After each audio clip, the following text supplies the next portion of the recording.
ബാലരാമപുരത്തെ 2 വയസ്സുകാരിയെ കിണറ്റിലെറിഞ്ഞു കൊന്ന കേസിൽ അമ്മാവൻ ഹരികുമാറിനെ ഇന്ന് കോടതിയിൽ ഹാജരാക്കും.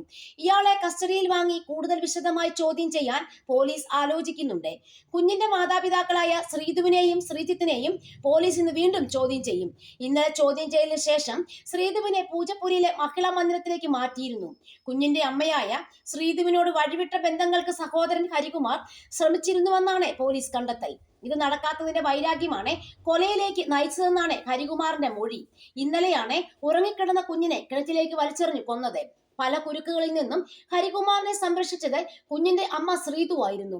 പിന്നീട് സഹോദരിയോടും വഴിവിട്ട താല്പര്യങ്ങൾ കാണിച്ചു. ഹരികുമാറിനെ പ്രകോപിപ്പിക്കാതിരിക്കാൻ ശ്രീധു ശ്രമിച്ചു.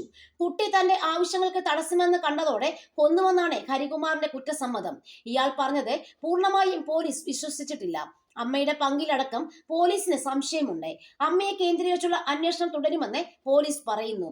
ഇന്നലെ രാവിലെ 8 മണിയോടെയാണ് ശ്രീധു ശ്രീജിത്ത് ദമ്പതികളുടെ ഇളയ മകൾ 2 വയസ്സുകാരി ദേവുന്തന്റെ മൃതദേഹം കിണറ്റിൽ നിന്ന് കിട്ടിയത്. അച്ഛനും അമ്മയ്ക്കും സഹോദരിക്കുമൊപ്പം രാത്രി ഉറങ്ങാൻ കിടന്ന ദേവുന്തുനെ കാണാനില്ലെന്നായിരുന്നു ആദ്യ വിവരങ്ങൾ. ഫയർഫോഴ്സ് ആണ് കുഞ്ഞിന്റെ മൃതദേഹം കിണറ്റിൽ നിന്ന് പുറത്തെടുത്തത്. തുടക്കം മുതൽ തന്നെ കൊലപാതകമെന്ന സംശയത്തിൽ ഉറച്ചാണ് പോലീസ് നീങ്ങിയത്. പ്രാഥമിക മൊഴികളിൽ പൊരുത്തക്കേടുകൾ നിറഞ്ഞതോടെയാണ് അമ്മയെയും അച്ഛനെയും മുത്തശ്ശി ശ്രീകലയെയും അമ്മയുടെ സഹോദരൻ ഹരികുമാറിനെയും കസ്റ്റഡിയിലെടുത്തത്. ചോദ്യം ചെയ്യലിൽ അമ്മാവൻ ഹരികുമാർ പോലീസിനെ വട്ടം കറക്കി. അന്വേഷിച്ച് കണ്ടുപിടിക്കാമെന്നായിരുന്നു ഹരികുമാറിന്റെ പോലീസിനുള്ള വെല്ലുവിളി. ശ്രീധുവും ഹരികുമാറും തമ്മിലുള്ള വാട്സപ്പ് ചാറ്റടക്കം ശേഖരിച്ചുള്ള പോലീസിന്റെ ചോദ്യം ചെയ്യലിൽ ഒടുവിലായിരുന്നു കുറ്റസമ്മതം. തൽക്കാലത്തേക്ക് വിട്ടയച്ചെങ്കിലും ശ്രീധു സംശയനിലയിൽ തന്നെയാണ്. ഏറെ നാളായി ശ്രീധുവും ഭർത്താവും ശ്രീജിത്തും അകന്നു കഴിയുകയാണ്.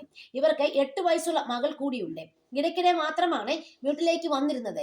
കുടുംബത്തിന് വലിയ സാമ്പത്തിക ബാധ്യതയുണ്ടായിരുന്നു. ഇതിന്റെ പേരിൽ കുടുംബത്തിൽ തർക്കങ്ങൾ ഉണ്ടായിരുന്നു. വീട്ടിൽ കുരുക്കിട്ട നിലയിൽ കയറുകളും കണ്ടെത്തിയിരുന്നു.